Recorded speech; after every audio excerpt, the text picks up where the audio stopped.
Parece uma coisa boba. Mas acordar cedo fez muita diferença na minha vida. E isso é de graça.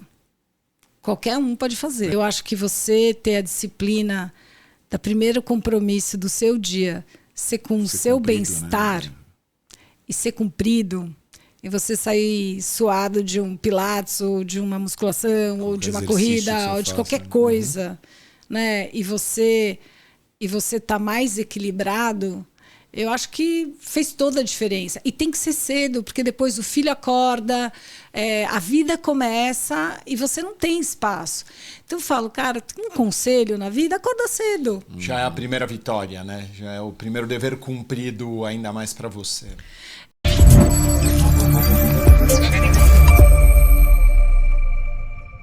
Pessoal, muito bem-vindos para mais um Findcast. Estamos com, mais uma vez, obviamente, uma convidada ultra especial aqui. Eu estou ao lado do meu parceiraço aqui, sócio Luiz Fernando, mais carinhosamente conhecido como Luba. Temos uma pessoa muito importante aqui, mas antes de mais nada, é importante agradecer mais uma vez os nossos patrocinadores, Maria Deuco, que sempre prestigia a gente com vinhos maravilhosos aqui. A gente vai tomar durante a entrevista um pouquinho, porque sempre fica mais leve, informal. E 1021 blindagem de alta performance. Também está muito tempo com a gente aqui, muito importante. Eu sou suspeito a dizer, meus carros são blindados, diga-se de passagem. Por favor, importante isso também, curtam, comentem, se inscrevam, compartilhem. E também cliquem no sininho aí para gerar engajamento e o conteúdo que a gente acredita ser profundo aqui chegar para mais gente, né? É importante. Sempre explico, né, no início o porquê do nosso canal aqui. A gente tenta jogar luz naquilo que não é instagramável, como a gente fala, aquilo que muita gente não fala, os tropeços, os percalços, os muitas vezes deslizes, né, que os executivos e empreendedores que a gente entrevista aqui, né, muitas vezes escondem isso, mas por trás de todo sucesso há muito desafio, há muito sofrimento também, há muito suor. Então, quanto mais a gente puder ver o lado humano, né, daquilo que os empreendedores executivos que nós entrevistamos têm, acho que mais conteúdo, mais rico se torna, né, mais rica se torna a troca aqui. Então, sem mais delongas, eu tô aqui com uma convidada que talvez a gente precisasse de um Findcast só para contar tudo que ela fez, listar todas as conquistas e toda a formação e todas as passagens, mas tentamos aqui esmiuçar os principais. Casada, mãe e madrasta, Marília Roca, CEO da Funcional Health Tech, referência em soluções de saúde integrada e gestão de benefícios farmacêuticos. Conselheira na construtora Tenda e na Alus, maior administradora de shopping centers da América Latina. Experiência prévia como CEO da Inodê e da Ticket, VP da TOTUS e sócia-diretora da Mãe Terra. Diga-se de passagem, falaremos sobre isso, vendida para a Unilever em algum momento aí no passado. Cofundadora, diretora-geral da Endeavor Brasil e da Fundação Brava. Não acabou, tá? Mais de 20 anos em conselhos de empresas pequenininhas, como Santander, TOTUS, CVC e Inspirali. Há outras também, mas a gente listou algumas apenas. MBA pela Columbia University, Henry Crown Fellow desde 2006 e membro do Board of Trustees da Endeavor Brasil. Bom, deixa eu pegar a ar aqui, né? Muita coisa e esperamos condensar isso. São muitos anos também, muitos anos. Esperamos condensar isso tudo numa conversa rica aqui. Então me ajude aí a tentar explorar o melhor da Marília. Marília, para começar, claro, por ser uma baita executiva de muito sucesso, conselheira de várias grandes empresas, seria inevitável, né? A gente tem que começar por isso. Como é que você chegou no mundo corporativo? Fala da tua formação, por que da escolha pelo mundo corporativo e do papel que você vem realizando desde o início de carreira aí. Vamos lá. Olha, eu lembro que quando eu era treineira, no segundo colegial, eu prestei jornalismo e veterinária. E no ano seguinte, que era o último ano para valer, eu fiz medicina e administração. Entrei nas duas, fiquei na dúvida, meu pai me chamou e falou, olha, filha, vai para a carreira dos indecisos, que definitivamente a administração... Aí você toca um pet, toca um hospital, entendeu? E foi por aí que eu fui. Eu acho que A gente tem que conhecer bem o que a gente é para poder fazer boas escolhas. E eu acho que eu sempre tive aonde tinha mudança, né? Acho que foi isso que pautou essa carreira aí toda misturada, versátil, né? Que você falou. Tá chamando de versátil para ser bacana, mas educado. Para ser educado, mas é uma mistureba. Mas foi uma mistureba que eu acho que de alguma forma tem um fio condutor que faz muito sentido, pelo menos para mim. Conta pra gente o início. Então, a administração foi a decisão, é isso? Você começou... É isso. E como surgiu a primeira oportunidade, que querendo ou não, a gente também tem gente aqui, início de carreira, que também acompanha aí o canal. No primeiro mês da GV, eu já estava na empresa Júnior. Pronto. E trabalhando, a gente na época tinha lá uma operação que era bem pequenininha, 2 projetos por mês, e eu tocava... o marketing. Então, assim, fui para um monte de jornal, revista, televisão na época. Eu lembro que a gente chegou a 32 projetos por mês, teve que fechar por um período, porque a gente começou a ter problemas de qualidade, enfim. Então, comecei, eu acho que como uma treineira na faculdade. E aí, quando me formei, eu fui para o Walmart. Era o startup do Walmart no Brasil. E durante a faculdade, eu tive uma bolsa de estudos que era do Banco Garantia. E o Walmart era uma joint venture na época de lojas americanas com o Walmart americano. Tudo em São Paulo aqui, né? Tudo aqui em São Paulo. E aí fui fazer parte do startup daquela primeira loja, fui morar em Bentonville, fiz uns 9 meses de estágio internacional e voltei para ser... 19 anos. Isso com 21. Com 21. Então, comecei como gerente de recebimento e em 1 mês e meio eu era diretora de operações do primeiro Supercenter no Brasil. Era uma companhia que não olhava muito para a idade, mas muito... Nenhum com essas coisas. Era meio que assim, você sabe o que você está fazendo, você está dando resultado. E todo mundo eu conheci muita gente que trabalhou no Walmart e o pessoal fala que assim, você era colocado no fogo mesmo, né? Não tinha muito rodeio assim. Eu acho que foi muito bom assim. Eu sempre falo que para quem quer começar, você está numa companhia, numa grande transformação ou uma companhia começando. E ali assim era interessante porque como era uma grande companhia começando, essa esticada de elástico que dá no profissional foi cheio de purpurina, né? Porque tinha um desafio imenso de trazer uma operação complexa como aquela para o Brasil do zero, sem todas as facilidades que tornaram a companhia muito bem sucedida nos Estados Unidos. Então, não tinha centro de distribuição, né? O sistema não funcionava, não tinha imposto, enfim. Então, esse foi o começo. E aí eu digo que assim, eu devo muito a Leila Lória, que hoje está como presidente de vários conselhos e que teve uma carreira executiva brilhante, que na época, quando me selecionou, falou, olha, no varejo, você não é nada se você não começar no pacote. Ela falou, como você já se formou na GV, para o pacote eu não posso te mandar, mas vai para operações, porque ninguém é respeitado no varejo se não entende o que acontece numa loja. E eu acho que isso foi muito importante para mim, porque me deu essa capacidade de me comunicar e entender o que acontece no chão de fábrica, no chão de loja. O varejo é fundamental, né? E ao mesmo tempo, como eu fui funcionário número 20 no Walmart, eu tive muita exposição a todas as pessoas que chegaram na companhia depois de mim e toda essa construção que foi feita na época. Então, eu consegui aí, sabe, de A a Z, assim, sabe, da plataforma do recebimento até a reunião do Comex para explicar o que estava acontecendo com a margem da loja.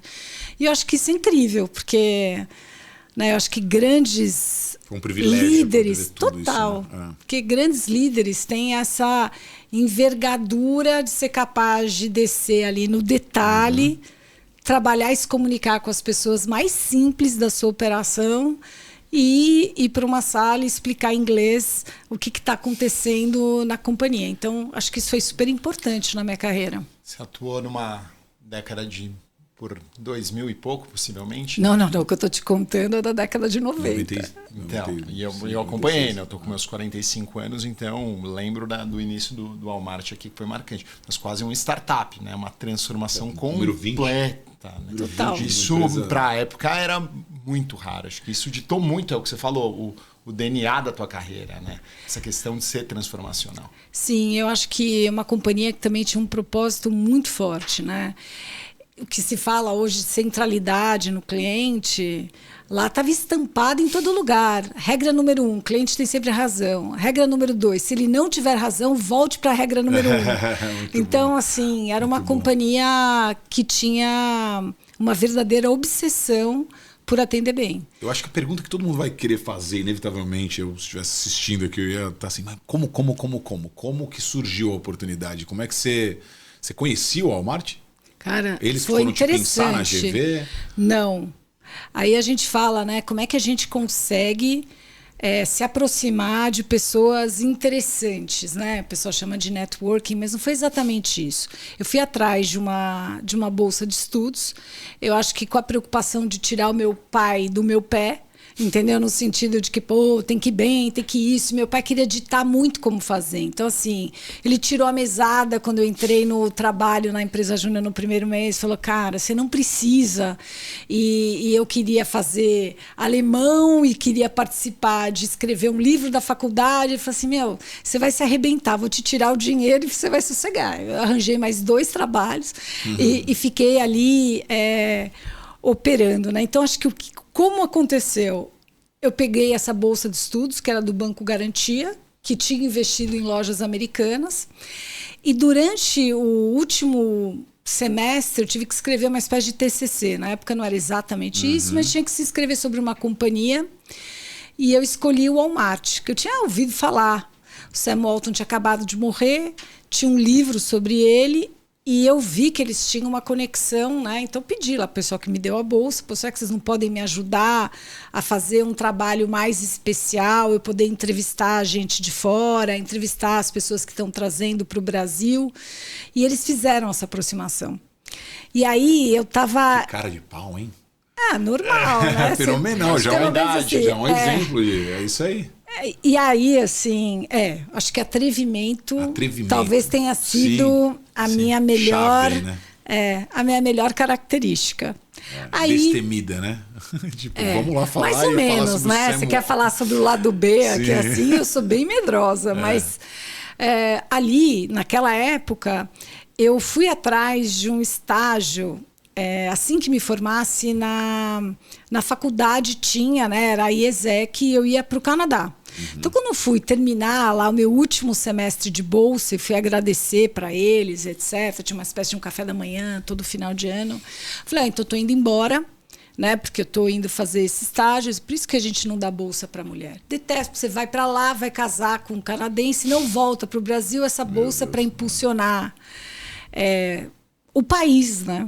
Eu falei, olha, não tem nada a ver. Tive um inglês muito ruim, falo um inglês macarrônico, eu só quero falar inglês direito. Eles, não, então se é isso, o Walmart está vindo para o Brasil, você escreveu um trabalho sobre o Walmart, vai lá e você... Faz um estágio lá. Você entrevista, né? Enfim, fiz uma entrevista com o diretor de RH por educação, que ele me recebeu por educação, e ele colocou... Americano ou não? Não, brasileiro. Brasileiro, já aqui. A operação era minúscula, eu fui funcionário número 20. Pessoas, Aí ele colocou na pilha errada das pessoas selecionadas. E a Leila Lória me ligou, porque eu estava na pilha errada. Ela me ligou, eu falei, não, eu já fui recusada, eu estou indo embora para o Canadá. Né? Eu falei, eu não queria mais confusão, sabe? Casa alugada, carro alugado. Ela falou assim, não, você está aqui selecionada, eu vi tua carta, adorei, vem aqui conversar comigo. Eu falei, eu acabei de sair daí e o cara disse que não. Ela, não, pode vir. Cheguei, conversei com ela falou, não, você tem tudo a ver com varejo.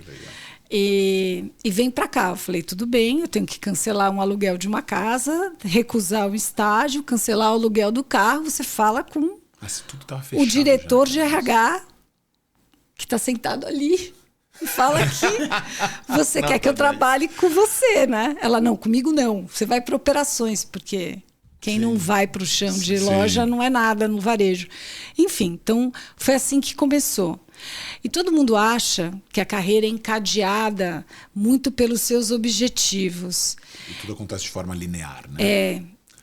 E o meu não foi assim. Depois de 4 anos no Walmart, eu estava já me reportando para o CEO, foi minha primeira experiência de Comex. Eu tocava expansão dos hipermercados. Tudo isso depois de crise de pânico, trabalhar todos os finais de semana por 1 ano e 8 meses. Quer dizer, nada disso veio fácil, né? Então, assim, muito trabalho.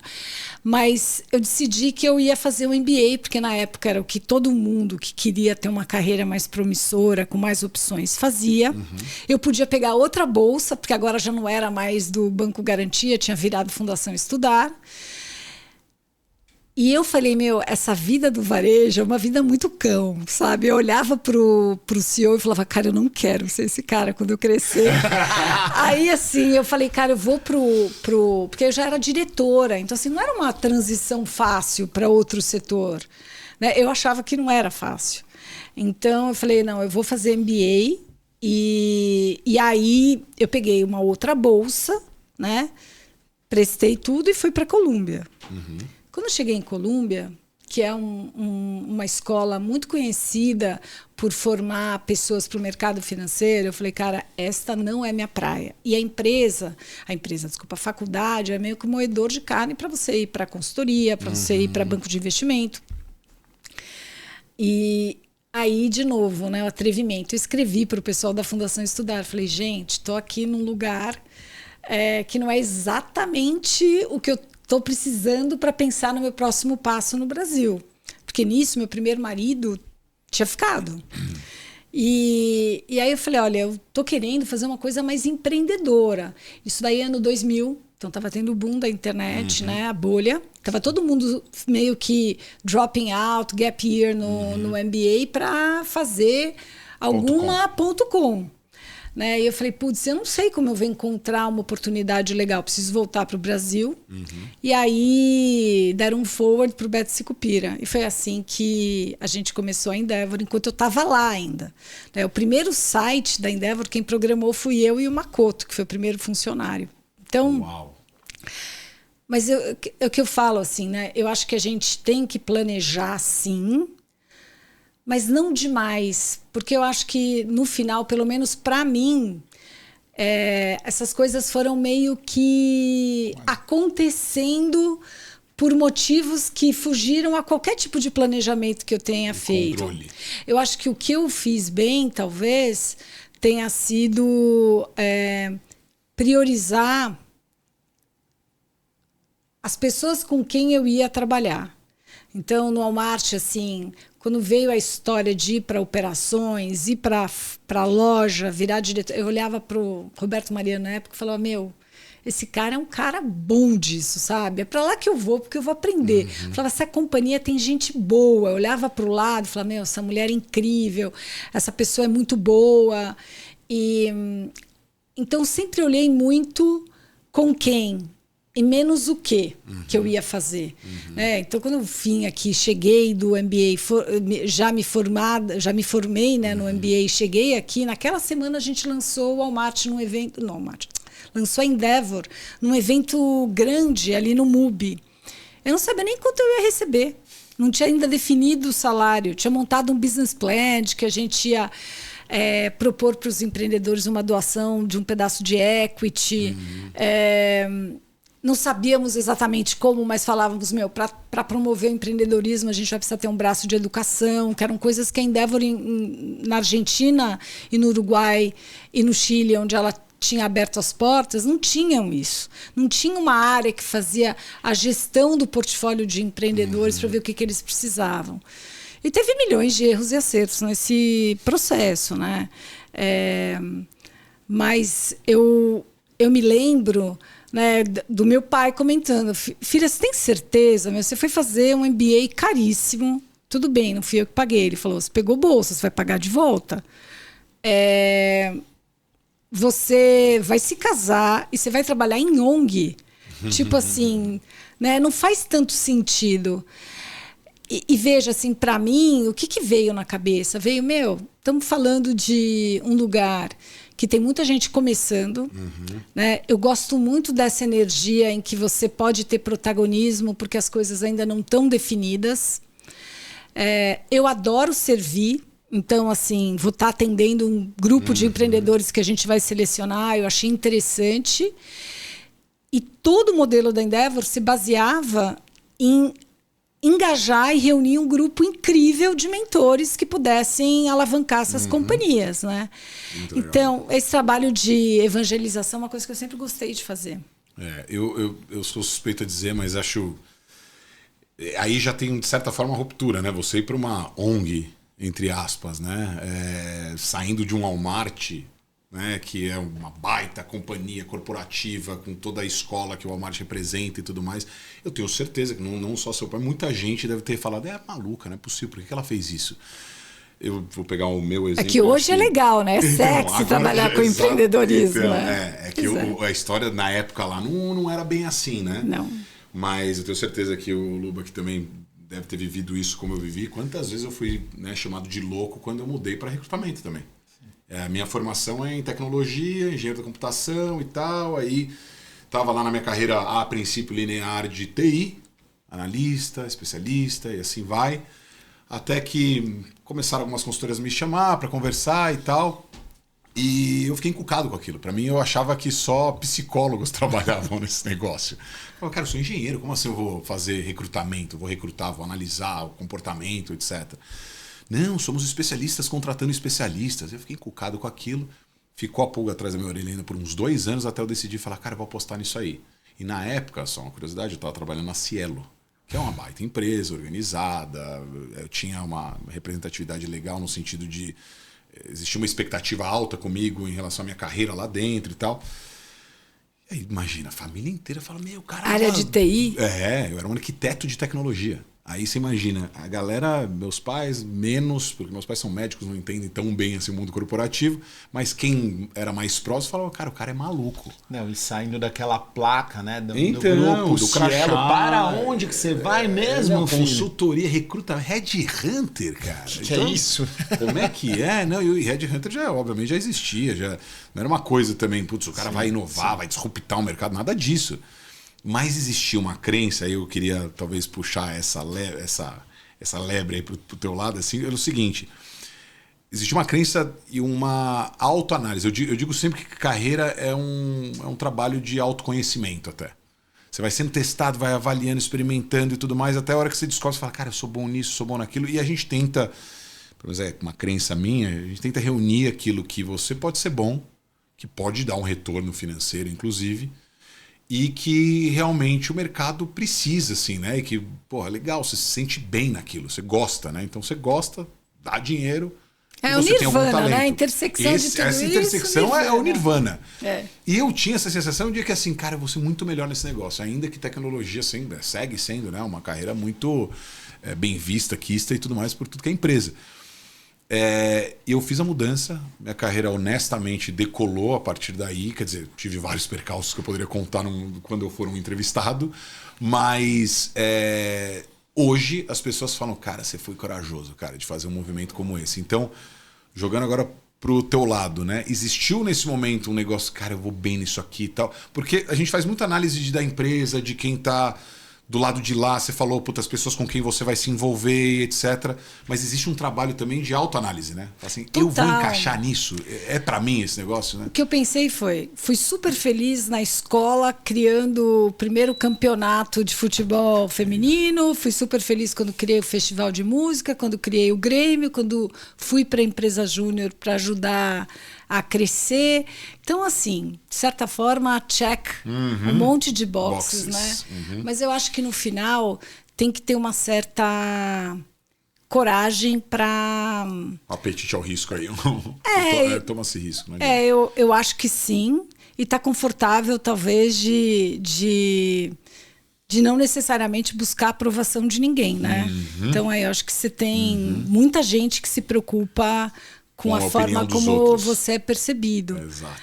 Mas é interessante, porque às vezes também na minha carreira aconteceu, né? Falando um pouco aí dos nossos enganos. Eu não vou nem dizer que são erros, porque no final a gente... Enganos, eu gostei de enganos.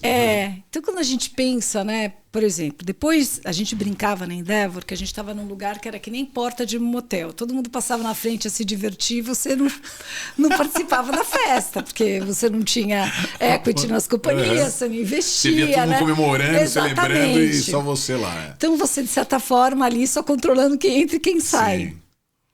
Sim. Então, eu coloquei na minha cabeça que quando eu saísse da Endeavor, eu ia empreender. Porque você viu vários empreendedores.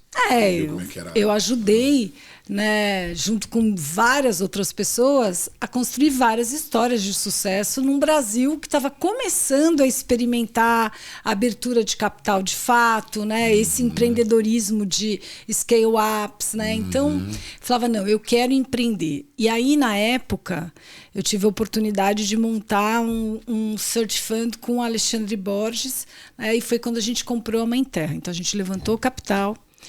E aí, assim, eu falei, pô, passei quase 6 anos, né, como diretora-geral da Endeavor, ajudando empreendedores. Eu vi tantas dicas, eu vi tantos erros, tantos acertos, né? Eu estou preparada, né? Eu estou preparada. Aliás, a tua história é empreendedora desde cedo. Ali na escola, era a tua veia fazer isso. Empreender um pouco no Walmart. Mas aí eu descobri que empreendedora peronomútil. Sim. Então, o que aconteceu Lembrando ali? Que tem o intraempreendedorismo, né? Que todo mundo fala eu acho que eu sou mais esse negócio aí. Porque quando a gente começou a Mãe Terra, né, era uma companhia que a gente comprou, estava num sobradinho, Jurubatuba, tinha uma máquina empacotadora. O banheiro parecia o Carandiru, assim.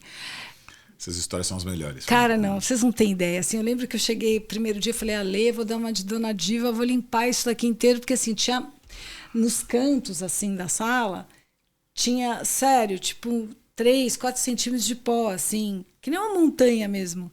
Eu falei, não, vamos limpar, pelo menos, sabe, um outro ambiente, né? Como que a gente pode trabalhar num lugar assim? E aí eu descobri por que não limpavam. Porque a hora que eu mexi nos fios, a gente se desconectou, ficou 4 dias sem sistema. Então, assim, ninguém toca ali, né? Senão para tudo. Exatamente, tem motivo para estar sujo. Mas a verdade é que assim, foi uma realidade muito diferente daquela da Endeavor, que estava no circuito Elizabeth Arden, né? Os VCs começando, os private equities. E que ano que a gente está falando? A gente está falando, eu fiquei na Endeavor de 2000 a 2005. Tá bom. E aí, assim, né? Então, agora vamos para 2008. E na Mãe Terra, a gente cresceu a companhia rápido, perdeu um pouco o controle da gestão mesmo. A gente tem que virar para o lucro real, trocar o RP da companhia. Os nossos investidores não tinham mais fé, porque a gente não conseguia dizer se a gente estava queimando caixa porque a gente tinha um problema de fluxo de caixa, porque a gente estava crescendo rapidamente, ou se a gente tinha um problema de lucratividade. E a gente estava tão bootstrapped, tinha tão pouco dinheiro para investir em sistemas melhores, prestadores de serviços melhores, uma equipe melhor, que a gente não conseguia sair desse processo. Quando a gente estava quase lá, os investidores falaram, vamos cair fora. A gente botou a companhia à venda, veio um preço muito baixo. Tudo que eu e o Ale tínhamos colocado na física, a gente perdeu pela regra que a gente tinha de hurdle. E assim, você não tinha vivido nada parecido com aquilo, né? Então, assim, desde... Não, eu achava que eu era bem-sucedida, como você falou no começo aqui. Não, assim, não que eu tivesse... Eu acho que toda mulher tem a síndrome da impostora e eu nunca fui diferente. Eu acho que a única coisa que me fez ter mais atrevimento é porque eu tinha uma necessidade enorme, para ser feliz, profissionalmente falando, de ter autonomia e poder ditar quais eram as prioridades. Como eu já sabia que eu tinha esse handicap, então, assim, eu acabava tomando umas decisões de ir para lugares onde eu pudesse ter tudo isso, né? Mas isso vem com preço. E na Mãe Terra, assim... o Alexandre acabou vendendo uma outra companhia que ele tinha feito com um outro sócio, e ele compra os nossos investidores originais, eles ficam com option, depois vão ganhar muito dinheiro na venda da Unilever, e a participação que nós dois tínhamos era, então o Ale falou, não, eu quero que você fique, eu vou te dar um pedaço da companhia. Eu falei, Ale, eu estou me divorciando, eu tenho uma filha de 8 meses e uma de 4 anos. Cara, eu não sei se eu consigo encarar essa. Porque a gente tinha salários super baixos, eu estava com responsabilidades quadruplicadas em casa. E aí tem histórias super engraçadas, que não vai dar tempo aqui no podcast para a gente contar, mas o fato é que eu não dormia de preocupação. entendeu?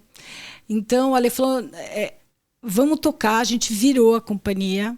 Em menos de 11 meses, ela já estava no azul.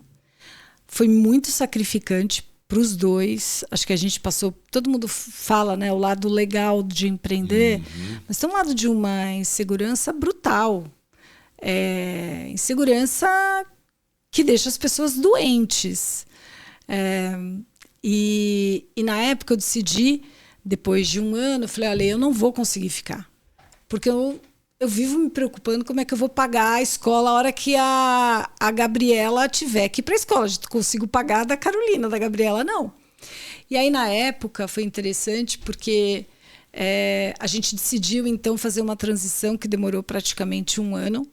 A gente foi contratando pessoas para substituírem as coisas que eu fazia, porque era nós e o povo, né? Assim, não tinha middle management, sabe?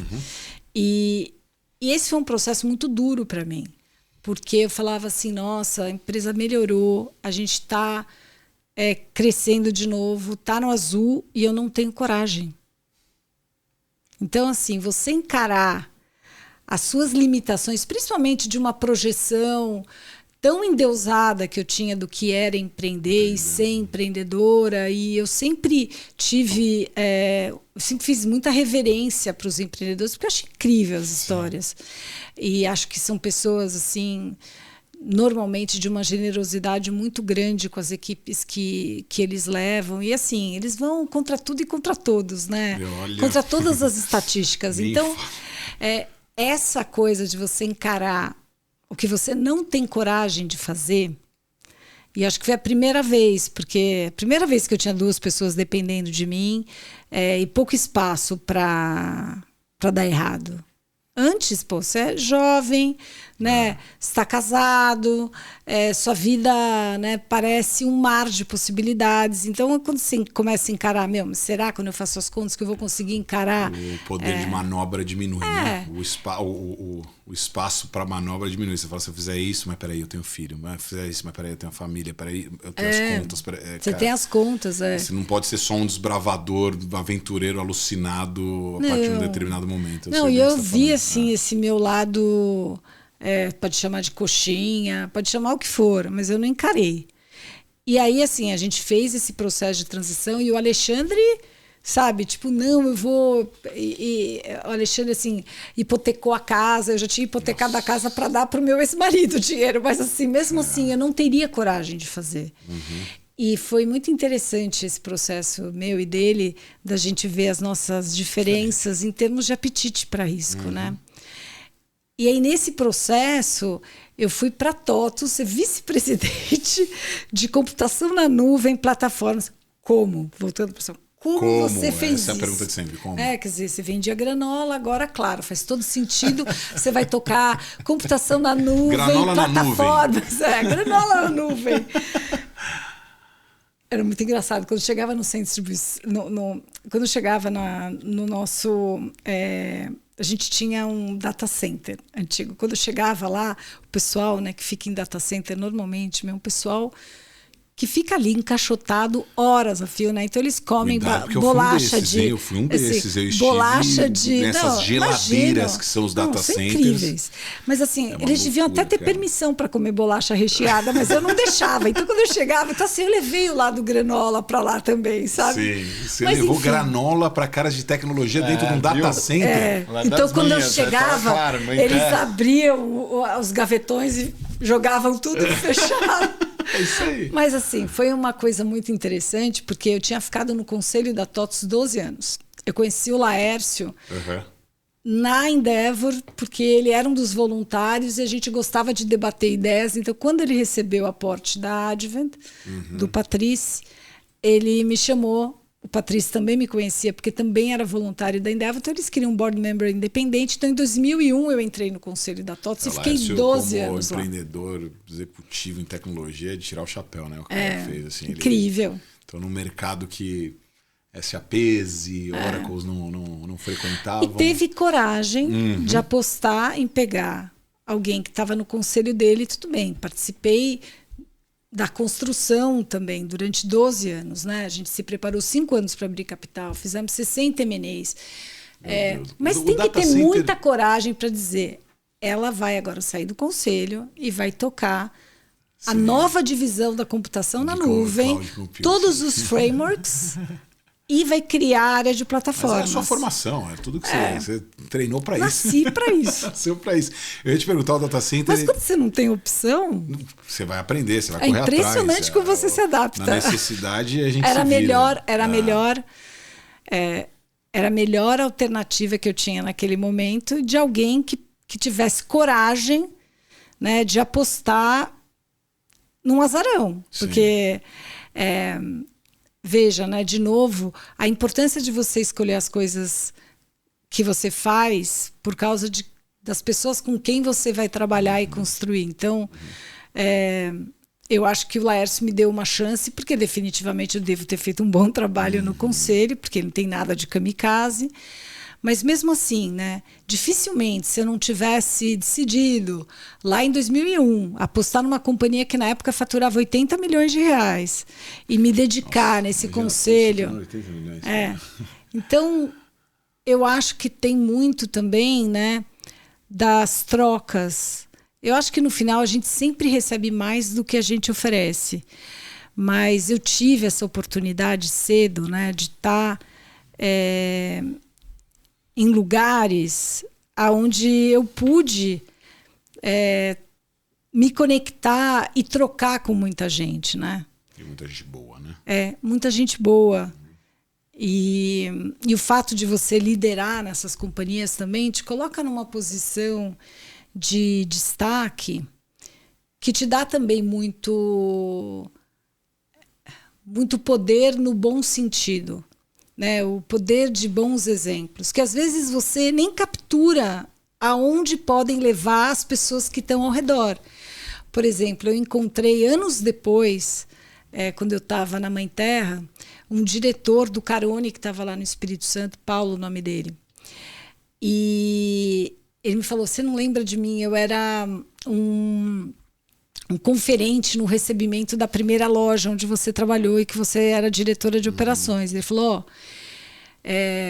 teve um dia que você me deu uma bronca, eu nem lembrava mais da história, teve um dia que você me deu uma bronca porque eu estava puxando o palete muito devagar, né? E você passou por mim e falou, é para hoje, né?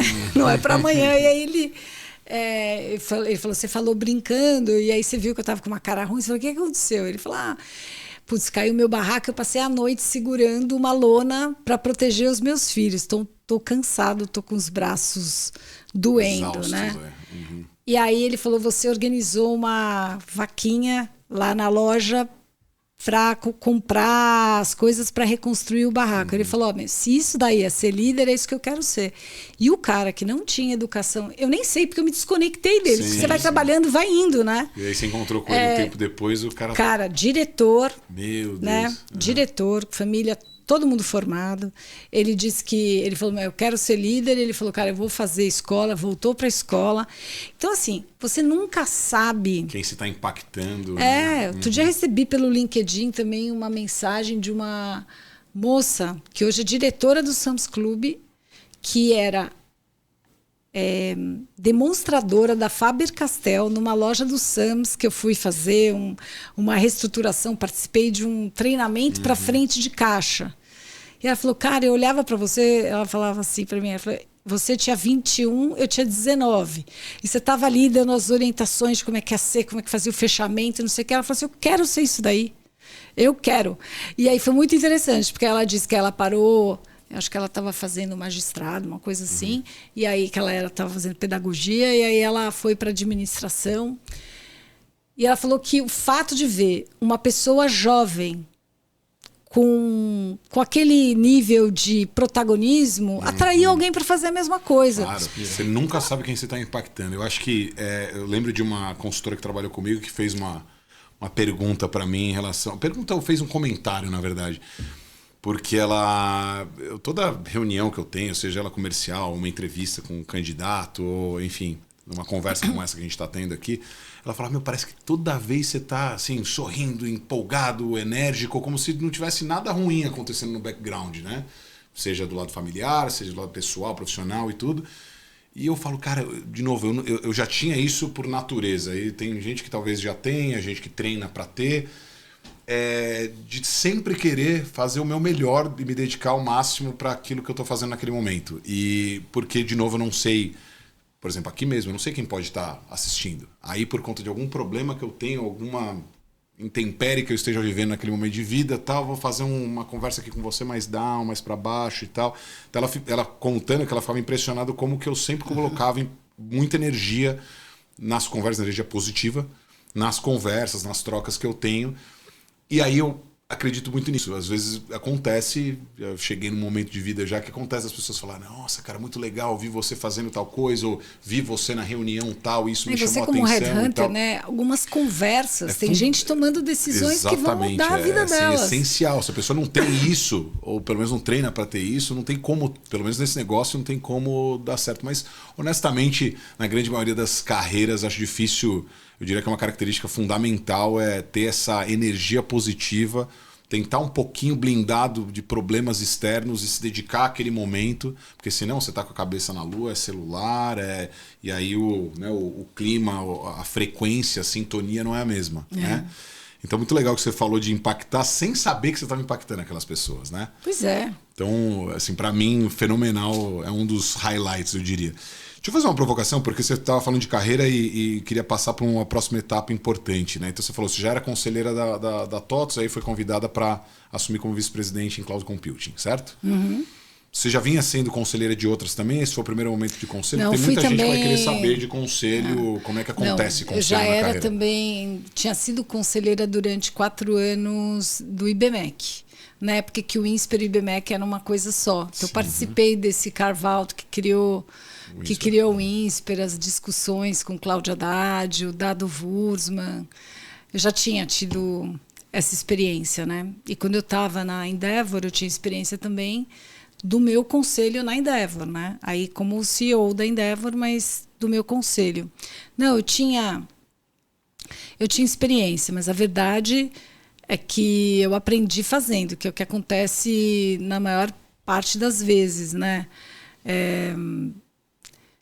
Eu acho que, né, a gente está falando sobre estar com uma energia boa, estar se mostrando disponível, né? Mas tem momentos também que é muito importante a gente falar das coisas que a gente não sabe, das coisas que a gente errou, né? Eu lembro que o primeiro dia que eu cheguei lá com o pessoal de Framework, sabe? Que foi ainda pior do que com o pessoal de Cloud. Como o Cloud estava formando tudo, né? Mais fácil, mas você imagina o pessoal de Frameworks, o pessoal do C++, tinha 300 e poucas pessoas, super técnicas, com uma nova VP, entendeu? Da minha vasta experiência. O pessoal falando aquela sopa de letrinhas, falando aquele aramaico deles. Não, mas sabe que foi super interessante, porque primeiro que eles foram super generosos. Eu acho que eu combinei com eles a troca desde o início. Falei assim, eu não estou aqui porque eu conheço tecnologia mais do que vocês. Ou para competir com vocês nesse assim, tema. Eu estou aqui porque provavelmente o conselho acredita que eu consiga traduzir as ideias de vocês num business plan, né? Num business case, né? Consiga de alguma forma fazer com que tudo que vocês estão criando aqui possa ser uma geração de valor, né? Que um acionista possa investir. Então, assim, a gente aqui vai caçar juntos, né? Aonde a gente vai gerar mais valor para a TOTVS e para os clientes. Perfeito. E nesse processo, quer dizer, eu vou ter que aprender muito, vocês vão ter que ter muita paciência. E eu acho que à medida que a gente foi desenterrando muitos projetos que estavam parados, eu acho que a gente foi ganhando essa relação de confiança, que nunca é imediata nem instantânea, né? Mas... Você falou de algum erro aí, ou de erros que aconteceram nesse momento. Onde é que estão os... Eu acho que quando a gente olha para trás, né? O que você faria diferente, talvez? O que você aprendeu que foi... Na TOTVS, eu acho que a gente poderia ter criado esses negócios de forma mais integrada com a companhia. Porque toda vez que você cria uma business unit que tem independência, tem um movimento contrário dentro da empresa também. São anticorpos, né? Corporativos que começam. Corporativos, porque você acaba ganhando um destaque, né? Tá todo mundo ali no negócio velho, você tá no negócio novo, dia a sabe? dia, você inovando. Você tá lançando o logo novo, o logo da TOTVS ainda era o antigo, sabe? Eu acho que no final, talvez se eu tivesse conseguido encontrar uma equação de ter independência suficiente para inovar e conciliar isso com trazer o resto da organização junto, mas aí eu acho que é uma questão de experiência, né? É muito fácil falar depois que corre o páreo, né? Então acho que ali teve muito essa falta de habilidade de como você se tornar independente o suficiente para você criar algo novo, sem criar uma reação contrária da organização. Então, eu acho que esse processo foi um processo mais difícil, numa articulação interna e tal. E aí, por exemplo, quando eu fui para a Ticket, que eu saí da TOTVS, fui para a Ticket, porque eu queria tocar um negócio maior, a TOTVS não ia ter mais as business units, e eu sabia, por me conhecer bem, que eu preferia ser a cabeça de formiga do que o rabo do elefante. Então, eu fui para a Ticket, que não era formiga, assim, era um negócio grande, né? Nessa hora eu saio do Conselho do Santander, porque quando eu fui para a TOTVS como VP, eu saí do Conselho da TOTVS e fui para o Conselho do Santander pela primeira vez, né? Fiquei 9 anos no Conselho do Santander em 2 passagens. E quando eu fui para a Ticket, tive que pedir demissão do Santander, porque tinha conflitos, etc. Eu me apaixonei pela ideia de que a Ticket tinha vontade de tentar inovar na área de saúde. Eu achava que fazia um super sentido. Vocês lembram que eu falei que eu queria ser médica, né? Então, a funcional, assim, eu fui tentando ali chegar, se empurrando com toda a força pro lado... Então, saúde. Que aquilo era legal, que a gente ia reescrever os sistemas transacionais, então eu já tinha experiência com equipes de desenvolvimento, ia implantar toda a área de vendas, segmentação, massive sales, tinha muita coisa bacana, e me apaixonei pelas coisas, e eu acho que eu não enxerguei o que era óbvio que uma multinacional francesa de 40 anos ia exigir de mim coisas que eu não tinha para oferecer, como diplomacia. Eu sou um ser extremamente direto, e essa não é a característica mais apreciada no ambiente assim. Sim. Então eu sempre brinco, uso essa imagem, né? Tipo um elefante no galope, entendeu? Em direção a uma loja de cristais. Sim. Não dá certo, né? Então, assim, foi um lugar onde eu aprendi muito, conheci pessoas incríveis, mas onde eu não fui feliz. Você, por vezes, claro, conecta o páreo, o galope, e eu soube que você é amante de cavalos possivelmente e que também praticava esporte, enduro, né? E essa conexão do esporte com a sua vida profissional? Olha, eu acho que o esporte teve um papel super importante na minha vida profissional. Porque eu sempre fui muito intensa nessas... Assim, ninguém faz essas transições sem pagar um preço, porque você chega numa posição de liderança num lugar onde você é a pessoa que provavelmente sabe menos do que você do problema que você foi contratado para resolver. Sim. Então, assim, tem uma dedicação, uma intensidade para você, em pouco tempo, fazer essa curva de aprendizagem e começar a trazer resultado, que eu acho que o esporte sempre foi uma válvula de escape de relaxamento mesmo, sabe? E eu acho que quando o esporte faltou, eu adoeci. Então, acho que isso foi legal. Eu fazia corrida de rua, depois que eu tive as meninas e dormi muito menos à noite do que eu precisava. Eu acabei me conectando uns anos depois com o enduro equestre. Enduro equestre. O que é o enduro equestre? É uma corrida a cavalo de longa distância. Então, a corrida que eu mais fazia era de 80 quilômetros. Isso foi... Bastante. Isso dura quanto? Até Sorocaba de Gente, o Felipe, que trabalha com vocês, faz 160 quilômetros. Mentira. É verdade. Depois a gente vai falar com ele para saber se é verdade isso aí. Não sei qual foi essa última prova dele. Ele não tá... vocês podem apertar ele que ele aguenta. Bom, então ele é resiliente por conta disso. Total. Então eu acho que treina a resiliência, acho que o esporte faz com que você enfrente seus medos, né? Toda vez que você sobe num cavalo de 350 quilos para correr durante 80 quilômetros, tanta coisa pode dar errado. E dá errado, né? E ao mesmo tempo tem esse sentimento de conquista, de que você conseguiu, de que você completou. Às vezes você ganha, né? Você percebe o quanto é importante o treino, a disciplina, né? Então, assim, sexta-feira era dia de dormir cedo para acordar 5h30 da manhã para dirigir até o interior e montar todo sábado, entendeu? Disciplina é fundamental. Fundamental, mas eu acho que o esporte, ele treina essa coisa do medo, toma risco, consegue, vai bem num dia, não vai no outro, né? Quer dizer, se você não errar muito, você vai ter a segunda chance de tentar mais uma vez. Você mais aprende, né? Então eu acho que o esporte, e esse esporte em especial, que é um esporte de endurance, né? Um esporte de longa duração. Dá para fazer um bom paralelo em relação à carreira, aos desafios Total. de carreira. E eu acho que quando você faz alguma coisa com a sua família, né? As minhas filhas, foi assim que eu encontrei meu marido. Você se conecta com um grupo de pessoas que gosta daquilo. Sim. Você tira os seus filhos da frente do celular, né? E tenta passar esses valores para eles até chegar à adolescência. Claro. E só Deus na causa, né? Só Deus na causa, porque aí ninguém quer mais acordar às 5h30 da manhã de sábado. Mas até lá foram 12 anos. A sementinha foi colocada ali. Eu acho que sim. A minha esperança é que isso sirva mais para frente quando essa fase passar. Mas eu acho que é fundamental. Eu vou dizer que tem uma outra coisa. Parece uma coisa boba. Mas acordar cedo fez muita diferença na minha vida. E isso é de graça. Qualquer um pode fazer. É verdade.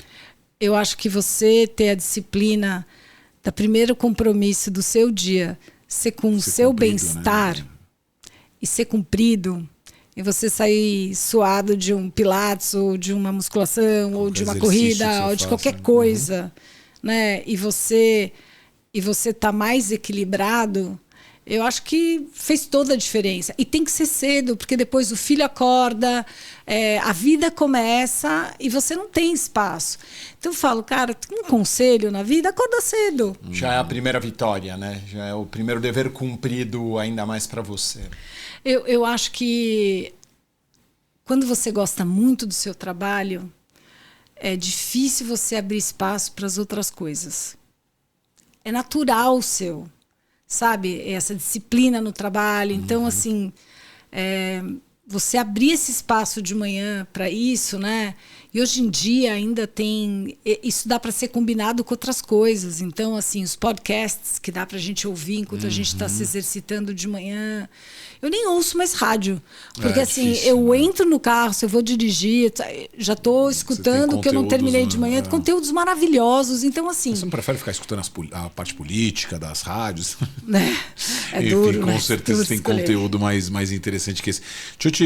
A gente já está chegando nos finalmente aqui, Marília, mas assim, não podia deixar de abrir um espaço para você falar da Functional Health. Então, assim, qual que é o papel seu lá em geral? Qual que é a grande missão por trás do seu papel lá? O que a empresa se provoca a fazer, oferecer para o mercado? Quer falar um pouquinho da Funcional? Então, quando eu saí da Rinode, que eu fiz esse turnaround numa empresa familiar, numa companhia de bi, eu fiquei 2 anos só em conselhos, fazendo advisories, consultorias e coisas assim.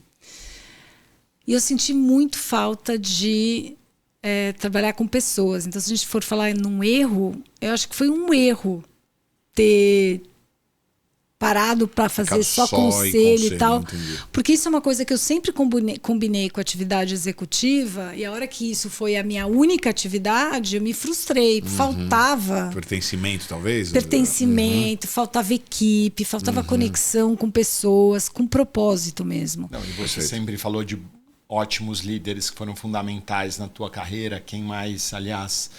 as tuas escolhas foram até muito mais baseadas nisso, e você Em começou gente, né? E depois você, claro, se tornou uma líder como referência, né? Então acho que vai nesse sentido. Hoje você é uma referência de liderança e isso deve fazer falta, né? Muita falta. Não você aplicar não isso no dia a dia. Eu não sei se foi assim, se eu me acho tudo isso e se foi falta de...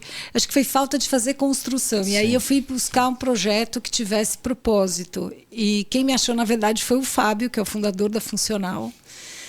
E a gente estava falando do Nirvana aqui, né, no começo. E eu acho que é um pouco disso aqui, porque é uma empresa que tem 25 anos na área de tecnologia, está tudo mudando em tecnologia, então eu tinha vontade de voltar para a tecnologia, sabe? Depois que você fica arrastando o pallet de perfume de um país para o outro na América Latina, resolvendo problemas de voucher, antecipação de recebíveis, e tá tão bom voltar para a tecnologia. Faz um teste AB, você vai lá, sabe, vira a chave e tudo muda. Eu queria voltar para a tecnologia. E ele veio com essa questão da saúde, porque o que a Funcional faz, através de diferentes tecnologias, é aumentar o acesso aos medicamentos, né, e aumentar a adesão ao tratamento. Então, talvez hoje, né, num país como o nosso, que vai viver essa inversão da pirâmide etária, e a saúde vai passar a ser a saúde pública vai ser, e a saúde dos colaboradores nas empresas vai ser um dos maiores problemas do século XXI. E aí a gente está bem no meio de como resolver isso, porque a gente ajuda, né, as pessoas a se tratarem. Hoje a gente tem mais de 50% do mercado de benefício farmácia, né, com subsídio. Então são as empresas que pagam para os seus colaboradores comprarem remédios. Mas isso não é um voucher, como é um... Não um VR, né? Não é um VR. Isso tem uma lógica de gestão de saúde populacional. Né? Então, é nessa inteligência de dados, e a gente estava falando aqui antes de começarmos, né? Como é que você coloca os dados para tomar decisões, não só que tragam um melhor resultado, mas que também sejam decisões mais humanas. E eu acho que a vantagem da equação da Funcional, para mim, é que você está unindo dois mundos que eu adoro, que é o da saúde e da tecnologia, e a tua equação é, se você aumenta acesso a tratamento, né, através de diferentes serviços, se você trabalha com aumento do tempo que as pessoas ficam tomando esses remédios e fazendo seus tratamentos. Veja, hoje 54% das mortes são causadas por problemas crônicos. E a Organização Mundial da Saúde já fala, hoje, se você conseguir aumentar o tempo de tratamento das pessoas, você vai salvar muito mais vidas do que lançar novas drogas. Então a gente tem um problema muito grande de adesão ao tratamento, por falta de dinheiro, por falta de educação. Quando você fala tratamento, é tratamento ou a prevenção? Ou os dois? As duas coisas. Então, assim, desde prevenir uma gravidez não planejada, ou você ter certeza que o hipertenso está se tratando antes que isso se torne um problema nos rins, diabetes. Então, assim, você hoje consegue fazer testes AB e você vê a população que é tratada por um benefício farmácia ou por um PBM, que é um programa que a indústria oferece descontos, que a gente administra com as nossas tecnologias. As pessoas que têm tratamento, elas custam para as empresas e para o governo 5 vezes menos, em termos de sinistralidade de plano de saúde e sinistralidade, né, na rede, enfim. Então, eu acho que para mim foi esse convite para reestruturar a companhia, montar um time que mistura gente que traz um repertório novo para a empresa com as pratas da casa, trazer mais resultado, aumentar esse impacto, fazer essa equação ser boa para todo mundo. E se me permite, Marília, assim, me parece a convergência de um monte de coisa aí. Total. Então você falou de empreender, que você gosta do intraempreendedorismo e isso você consegue colocar em prática. Você falou de... Sempre você tinha interesse de ser médica lá atrás, você está falando de saúde, então há um propósito muito bem definido aí, né, da companhia. Você, querendo ou não, é uma administradora de sucesso, então chegar e trazer para você a missão de melhorar os resultados, fazer o turnaround, se for preciso fazer, acho que é algo que você se anima. É divertido. Protagonista, acompanhando de fato, né, como a gente falou, uma líder, né, então acompanhando de fato os resultados e as pessoas estando conectadas de fato com o negócio e com as pessoas, que é uma coisa que você pediu. Então, assim, talvez sempre faltasse nas empresas que você passou, ou até nos conselhos, né? Alguma dessas pontas. Você parece unir todas em uma coisa só no papel que você realiza hoje. Leitura faz sentido, não? Acho que sim, né? A gente acho que vai ficando mais experiente e vai conseguindo conectar todos os seus gostos, todas as suas experiências, os seus talentos. Lapidando né? a carreira para aquilo que melhor funciona para você, né? Um negócio muito legal. Marília, a gente está chegando no finalmente, aqui no final. Obrigado, eu tenho certeza que assim, a gente poderia fazer 10 podcasts, você teria conteúdo para 10 podcasts aqui, 10 episódios. Mas realmente a gente tem que fechar, e a gente sempre fecha com algumas perguntas diretas e que eu acho são muito legais. Assim. Qual que é a porcentagem do seu sucesso que você acredita que foi transpiração, né? E quanto foi de sorte mesmo? Quanto de porcentagem foi transpiração, estar lá, dedicação? Cara, 90% suor e dedicação. Eu quero saber depois qual que é a sua média. Isso aí é uma boa. A gente pode levantar depois isso, saber a média, porque eu diria que a maioria puxa para esse lado do suor. Claro que muitos colocam a questão de estar no lugar certo na hora certa e tudo mais, mas você geralmente está no lugar certo na hora certa quando porque você ralou, né? Exatamente. Por causa da disciplina, do atrevimento, muito ponto que você falou. Do atrevimento. Então, esse é um ponto importante.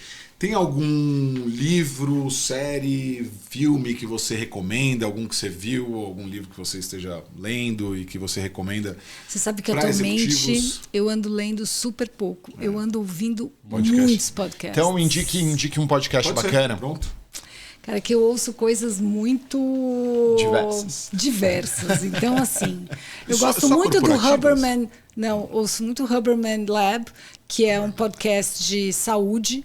Né? E tem muitas dicas pra gente, como, enfim, eu tô nesse mundo hoje. Sim, também, me interessa muito. Eu adoro o Business of Life do Brasil Journal, eu escuto bastante. Eu escuto algumas coisas sobre mulheres, sobre ser uma madrasta melhor, sobre, sabe, tanta coisa, assim. Eu estou fazendo um reflorestamento numa terra, eu fico ouvindo sobre como preservar nascentes. Então tem uma variedade de conteúdo que você... Porque você sabe que é uma coisa aí, só brevemente, que é uma análise minha, eu vejo muita gente que lê só livro de negócio, por exemplo. Eu tenho lido bastante livros os mais diversos e às vezes eu pego um suspense para ler, depois pego um livro sobre administração financeira, depois pego um livro de negócios XPTO ou negócio digital. Porque, honestamente, você ficar só naquela bitola, sabe? De negócio, cara. Aí, às vezes, você pega um suspense pra ler, você vê, fica encucado com a história. Pega um Carla Madeira, né? Exatamente. Tão gostoso os livros da Carla Madeira. Então, eu, por exemplo, li todos dela, um atrás do outro. Aí, entrei numa fase, sei lá, outro dia eu peguei um desses bem autoajuda, sabe? Como acalmar a mente. Era de um monge zen budista, assim. Achei muito legal, sabe? Ele falava, você pega o seu alimento, né? E você pensa, da onde veio, né? A Maria de Uco, da onde veio? Quem se esforçou? Sabe? Como você tem que praticar a gratidão, né, com os alimentos. Achei tão interessante. Uma linha vegana aí também, né? Uma linha sustentável. Eu não sei, mas às vezes realmente a gente tem que parar e pensar, o que eu tô pondo pra dentro, né? Mas verdade. Eu não sei, eu gosto de variar. A gente fala muito de negócio de ator, talvez ninguém imaginasse que o último livro que eu li foi O Poder do Subconsciente. Também. Então, assim, as pessoas não se interessam muito por essas coisas ou acreditam que às vezes fica bitolado num assunto só. Eu acho que você tem que, somente em conteúdo, você tem que tentar consumir um escopo maior. Eu acho que você se forma melhor como pessoa. É fundamental ter repertório. Perfeito. Até porque você nunca sabe com quem você vai encontrar, com que não, troca e você o pode repertório, ter. O repertório, ele é visual, ele é estético, perfeito. Ele é, enfim, de histórias, né? Aliás, a gente se conecta com as pessoas contando histórias, né? Verdade. E as empresas dizem isso, eu concordo plenamente. Dentro dos CNPJs existem os CPFs, né? O CNPJ Total. Não faz nada sozinho. Quem está assinando lá o contrato, por exemplo, é uma CPF que tá assinando. Marília, mais uma vez, muito obrigado pela oportunidade de conhecê-la e de nos aprofundarmos aí na sua história de ultra sucesso. Assim, a gente talvez tenha pego assim um scratch the surface aqui, só assim, 20% do que é realidade, do que você viveu e vive, mas certamente já é de muita ajuda, muito apoio, muito suporte para todo mundo que for assistir, muita riqueza. Então, obrigado pela oportunidade de conhecê-la. Luba aqui, meu parceiraço, sócio, obrigado pelo episódio. Não, a satisfação foi minha, obrigada. Então, pessoal. alguma palavra final quer deixar uma palavra final, inclusive para empreendedores, executivos aí de... O que você falaria para quem tivesse? Você, há 40 anos atrás, é uma pessoa que está iniciando na carreira com seus... Eu acho que o mais importante é você escolher o seu caminho, a sua receita de sucesso, né? Porque no final, ter sucesso é ser feliz. E ninguém sabe melhor do que você o que é bom para você. Então, acho que isso é básico, né? Mas a gente tem a tendência de tentar se enquadrar naquela carreira que está na moda, naquilo que o fulano fez e deu super certo. A opinião se encaixa na opinião dos outros. É isso aí. Pô, linda mensagem. Sim. Gostei. Ter sucesso é ser feliz. Parece simples, mas nada simples. Muito obrigado por isso, Marília. Obrigado a todo mundo que assistiu. De novo, mais uma vez, curtam, compartilhem, comentem, cliquem em sininho, engajem, porque espero que esse conteúdo chegue ao máximo possível de pessoas aí interessadas. Obrigada, pessoal. Valeu, Muito gente. obrigado. Valeu.